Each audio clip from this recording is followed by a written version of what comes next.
नमस्कार।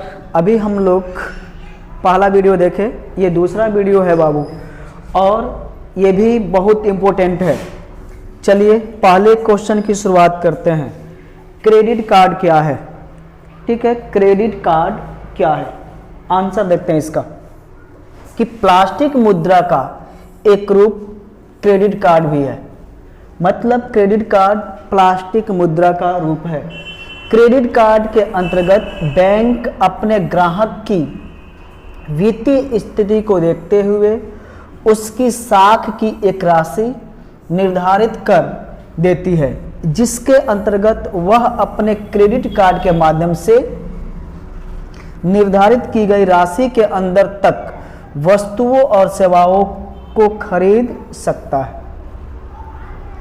सिंपल शब्दों में, क्रेडिट कार्ड एक प्लास्टिक मुद्रा है जिसके माध्यम से कोई भी व्यक्ति एक लिमिट के अंतर्गत वस्तुओं और सेवाओं का उपभोग कर सकता है। यह बैंक के द्वारा प्रोवाइड किया जाता है और यह उस कस्टमर के लेन देन के आधार पे उसके क्रेडिट के आधार पे उसको दिया जाता है, और जिसके तहत वह अकाउंट में पैसा रहे या ना रहे, उस लिमिट के अंतर्गत वह क्या कर सकता है, उसका यूज कर सकता है। तो डेबिट कार्ड का यूज हम तभी कर सकते हैं जब हमारे खाते में पैसा है, लेकिन क्रेडिट कार्ड का यूज हम खाते में पैसा नहीं भी रहे तो कर सकते हैं, और कहाँ तक, एक लिमिट के अंतर्गत। ठीक है, तो क्रेडिट कार्ड प्लास्टिक मुद्रा का एक रूप है जिसके तहत कोई व्यक्ति अपने निर्धारित की गई राशि के अंदर वस्तुओं और सेवाओं का खरीद क्रय विक्रय कर सकता है। ठीक है, आगे बढ़ते हैं। साख क्या है? अगला क्वेश्चन है बाबू, साख क्या है? ठीक है, तो साख का अर्थ होता है विश्वास या भरोसा। ठीक है, बैंक के नज़रों में विश्वास और भरोसा को क्या कहते हैं? साख कहते हैं। जैसे किसी व्यक्ति की साख जितनी ही अच्छी होती है, जितना अधिक उन पर विश्वास और भरोसा किया जाता है। अर्थशास्त्र में साख का मतलब होता है ऋण लौटाने या भुगतान करने की क्षमता में विश्वास होना। ठीक है, सिंपल भाषा में साख का मतलब भरोसा या विश्वास होता है, और बैंक साख के आधार पे, जो पहला हम लोग पढ़े, साख के आधार पे क्या देता है? क्रेडिट देता है। तो बैंक का किसी कस्टमर के ऊपर कितना भरोसा है, उस भरोसे को ही उसके शब्दों में, अर्थशास्त्र के शब्दों में क्या कहा जाता है? साख कहा जाता है। ठीक है, आगे साख के आधार पे क्या मिलता है बाबू? लोन वगैरह मिलता है। तीसरा क्वेश्चन है, बचत क्या है? बचत क्या है? तो व्यक्ति जितना अर्न करता है वो क्या कहलाता है? इनकम कहलाता है, और इनकम में जो खर्च करता है वो उपभोग कहलाता है, और उसके बाद जो शेष राशि बचती है उसे हम क्या कहते हैं? बचत कहते हैं। तो इसको एक फार्मूले के तहत प्रदर्शित किया जा सकता है कि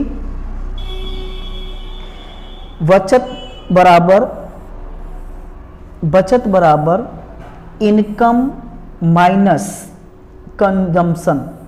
मतलब बचत बराबर क्या होगा? आय माइनस उपभोग इक्वल टू क्या होगा? बचत होगा। तो टोटल कोई व्यक्ति जितना कमाता है उसमें से जो उपभोग करता है, जो खर्च करता है, और उसके बाद जो बचता है वही क्या कहलाता है? बचत कहलाता है। ठीक है, आगे वित्तीय संस्थान से आप क्या समझते हैं? ठीक है, देखिए वित्तीय संस्थान मौद्रिक क्षेत्र में, वित्तीय संस्थान मौद्रिक क्षेत्र में देश अथवा राज्य को ऐसी संस्थाओं को कहते हैं जो लोगों की आवश्यकताओं की पूर्ति हेतु साख एवं मुद्रा संबंधी कार्यों का संपादन करती है।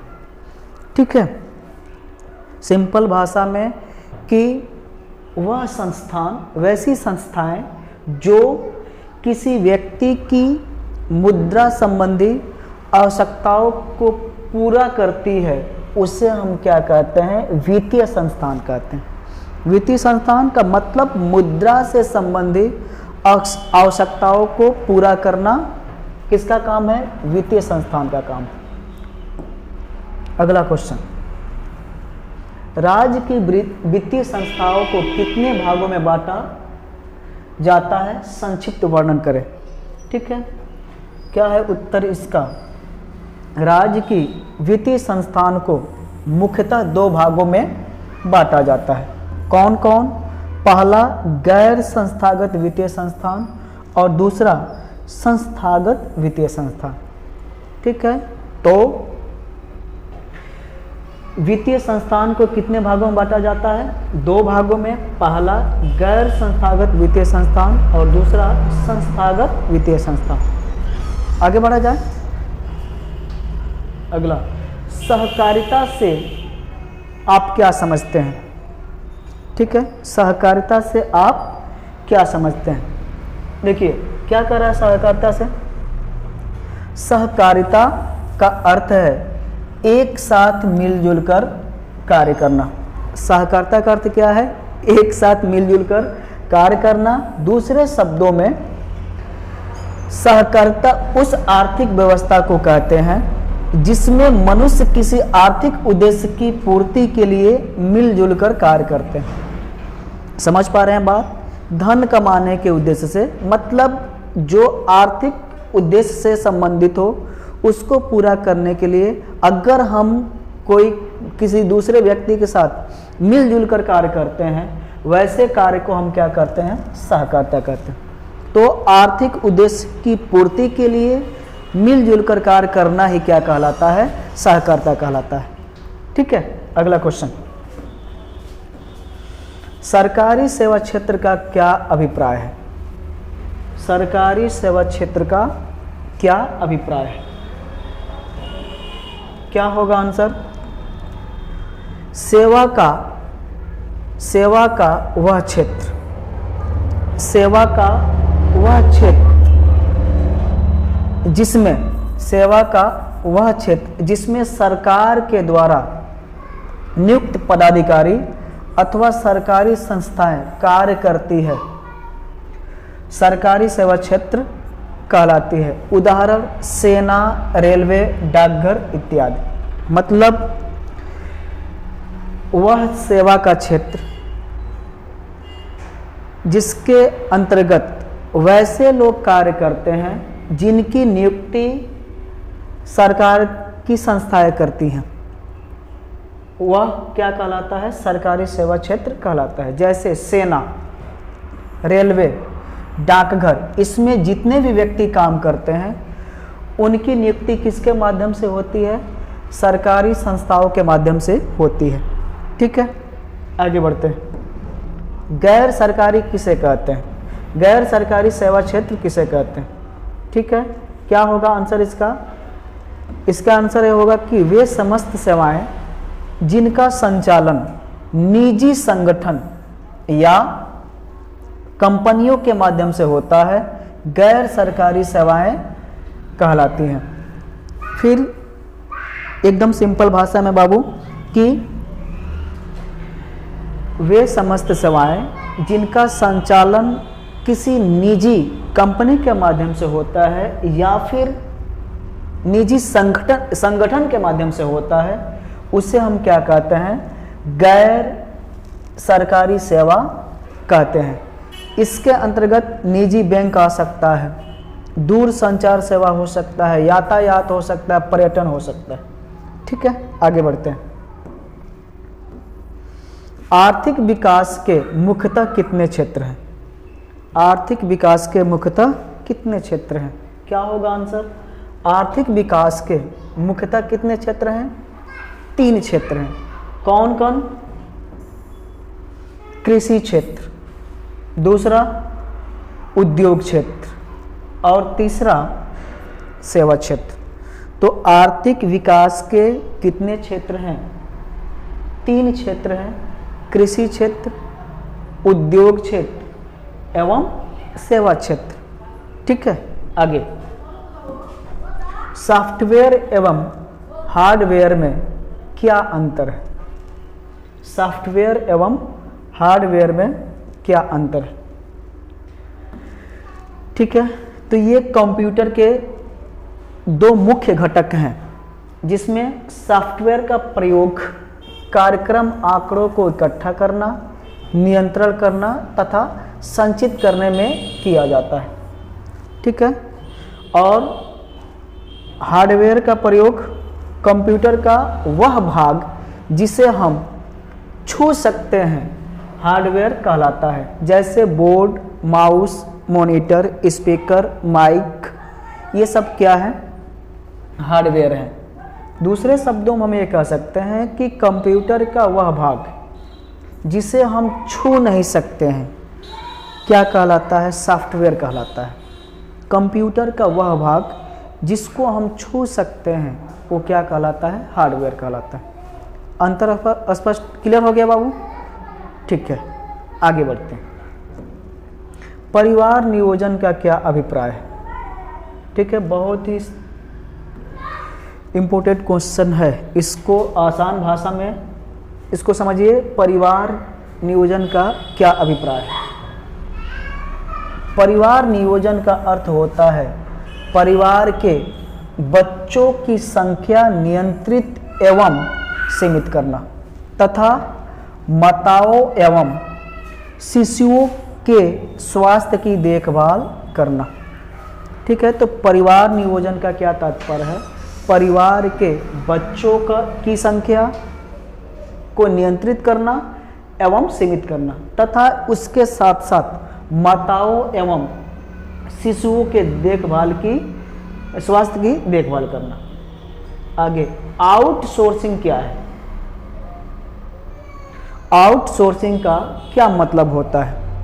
तो आउटसोर्सिंग उस प्रक्रिया को कहते हैं जिसमें एक कंपनी अपने किसी आंतरिक कार्य के लिए दूसरे कंपनी के साथ समझौता करके उससे वह काम करवाती है।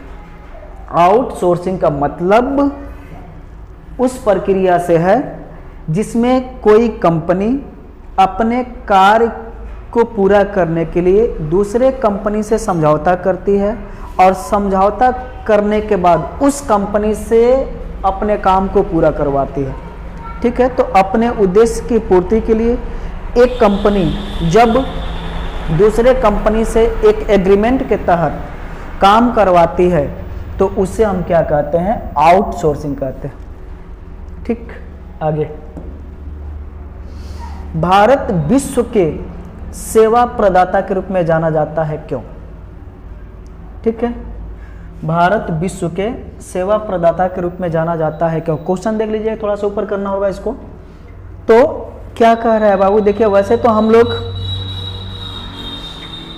विश्व में सबसे ज़्यादा जनसंख्या वाले देश के रूप में हम हो चुके हैं, लेकिन अभी भी आंकड़े के आधार पर, जनगणना के आधार पे अब होगा तो हम लोग नंबर 1 होंगे, लेकिन फिर भी भारत चीन के बाद दूसरी सबसे बड़ी जनसंख्या वाला देश है। ठीक है, और भारत मानव संसाधन के रूप में सबसे धनी है। भारतीय इंजीनियर, डॉक्टर इत्यादि के रूप में विश्व स्तर पर कार्यरत हैं। ठीक है, तो भारत मानव संसाधन के रूप में सबसे धनी है और ये भारत के लिए खुशी की बात है कि भारत में विश्व में सबसे ज़्यादा युवा हैं। ठीक है, और यही कारण है कि भारत के युवा विश्व के सभी लगभग सभी देशों में इंजीनियर के रूप में, डॉक्टर इत्यादि के रूप में कार्यरत हैं और बाह्य स्रोती कार्यों में सबसे अधिक भारतीय ही शामिल है। यही कारण है कि भारत विश्व के सेवा प्रदाता के रूप में जाना जाता है। ठीक है, तो भारत के युवा लगभग विश्व के सभी देशों में कार्यरत हैं। यही कारण है कि भारत को विश्व के सेवा प्रदाता के रूप में जाना जाता है। ठीक है, वैश्वीकरण क्या है, इसको पिछले वीडियो में हम लोग देख चुके हैं, लेकिन एक बार रिपीट कर देता हूं बाबू कि वैश्वीकरण का अभिप्राय किसी देश की अर्थव्यवस्था को विश्व के अन्य देशों की अर्थव्यवस्थाओं से जोड़ने से है। वैश्वीकरण का मतलब ये होता है कि किसी देश की अर्थव्यवस्था को विश्व के अन्य देशों के अर्थव्यवस्थाओं से जोड़ने से है, जिससे व्यावसायिक क्रियाओं का विश्व स्तर पर क्या हो, विस्तार हो, जिसमें पूंजी का, जिसमें तकनीक का क्या होता है, एक दूसरे से आदान प्रदान होता है। इससे क्या होगा, इससे होगा कि देश की प्रतिस्पर्धात्मक क्षमता का विकास हो सके। तो देश की आर्थिक विकास के लिए एक अर्थव्यवस्था से दूसरे अर्थव्यवस्थाओं के साथ, दूसरे देश की अर्थव्यवस्थाओं के साथ जोड़ना ही क्या कहलाता है, वैश्वीकरण कहलाता है। निजीकरण से आप क्या समझते हैं? ठीक है बाबू, निजीकरण से आप क्या समझते हैं, क्या होगा? निजीकरण का अर्थ है निजी क्षेत्र द्वारा सार्वजनिक क्षेत्र के उद्यमों पर पूर्णतः अथवा आंशिक स्वामित्व प्राप्त करना। ठीक है, मतलब कि निजीकरण का क्या अर्थ है कि किसी निजी क्षेत्र के द्वारा सार्वजनिक क्षेत्रों के उद्यमों पर पूर्ण रूप से अथवा आंशिक रूप से स्वामित्व प्राप्त करना तथा उनका प्रबंधन करना। आर्थिक सुधारों के अंतर्गत भारत सरकार ने सन 1991 में इस नीति की शुरुआत की। ठीक है, तो निजीकरण भारत सरकार के द्वारा सन 1991 में इस नीति की शुरुआत किया गया था, जिसका मुख्य उद्देश्य क्या था? जिसका मुख्य उद्देश्य था निजी क्षेत्र द्वारा सार्वजनिक क्षेत्रों के उद्यमों पर पूर्ण रूप से अथवा आंशिक स्वामित्व प्राप्त करना, ताकि उसके गुणवत्ता में क्या लाया जा सके, सुधार लाया जा सके। उदारीकरण को परिभाषित करें। ठीक है, उदारीकरण क्या है? उदारीकरण का अर्थ है सरकार द्वारा बनाई गई आर्थिक नीतियों में विशेष छूट प्रदान करना। ठीक है, उदारीकरण का मतलब होता है कि सरकार, कोई भी सरकार एक नीति पे काम करती है और उस नीति के अंतर्गत ही कोई विदेशी कंपनियां हमारे देश में आती है। तो उदारीकरण का मतलब ये होता है कि हम एक ऐसी नीति बनाएं जिसके तहत अधिक मात्रा में विदेशी कंपनियां हमारे तरफ आकर्षित हों।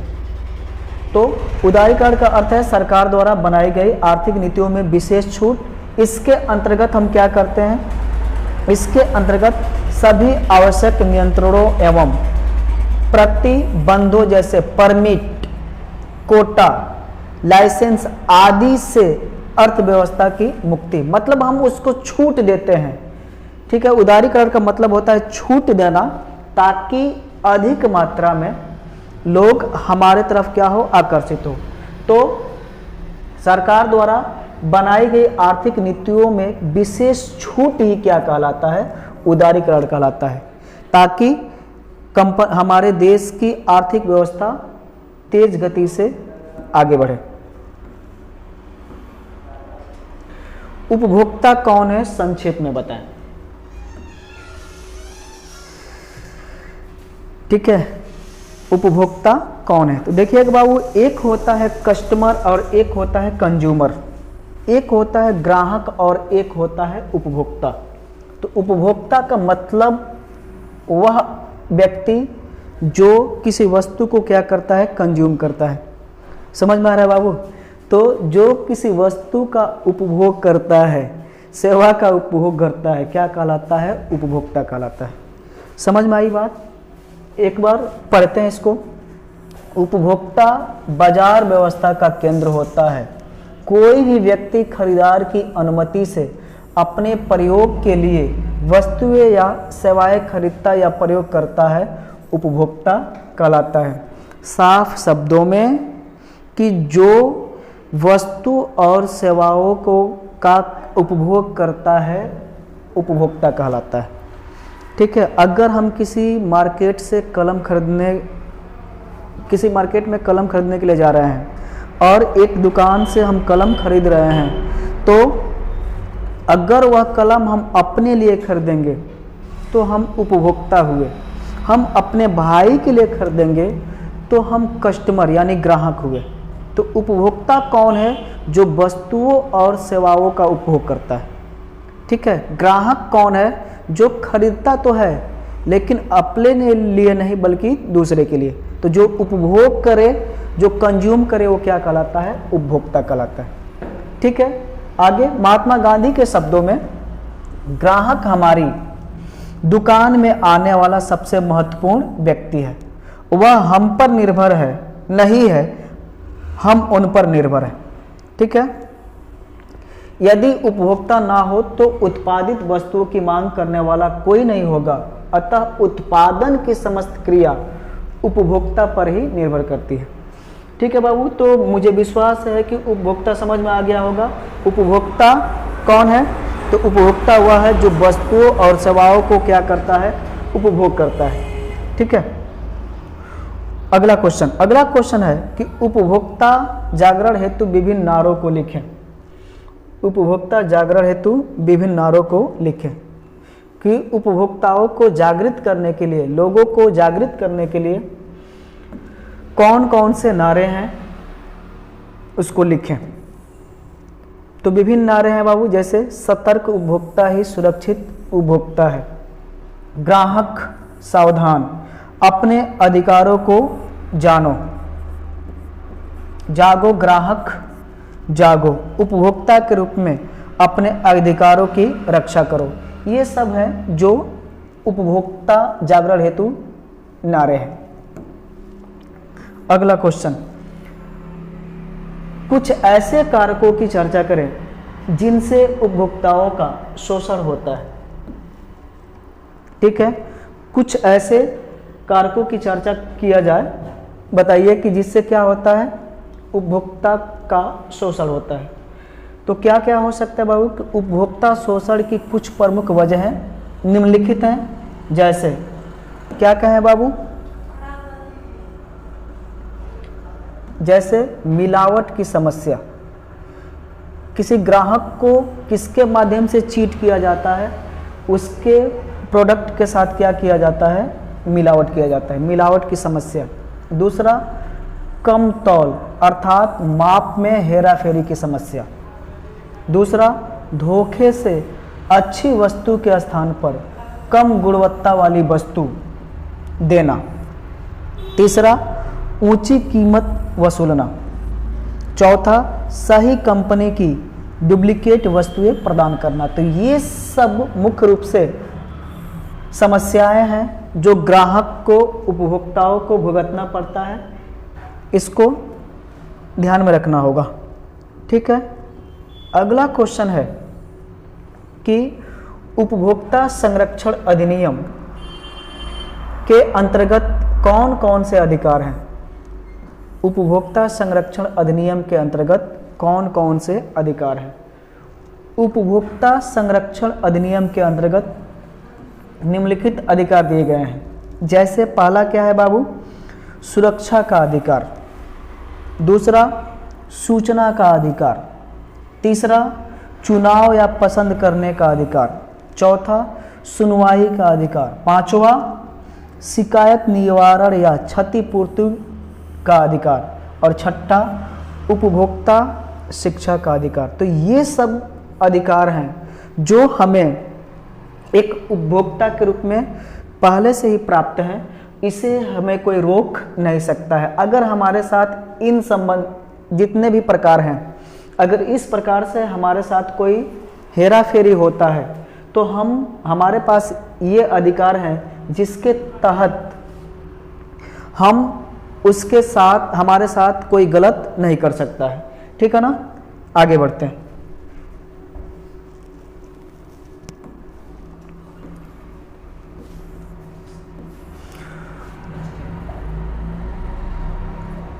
अगला क्वेश्चन बाबू है कि उपभोक्ता संरक्षण अधिनियम 1986, उपभोक्ता संरक्षण अधिनियम 1986 के तहत उपभोक्ताओं को उनकी शिकायतों के निवारण के लिए 3 स्तरों पर व्यवस्था की गई है।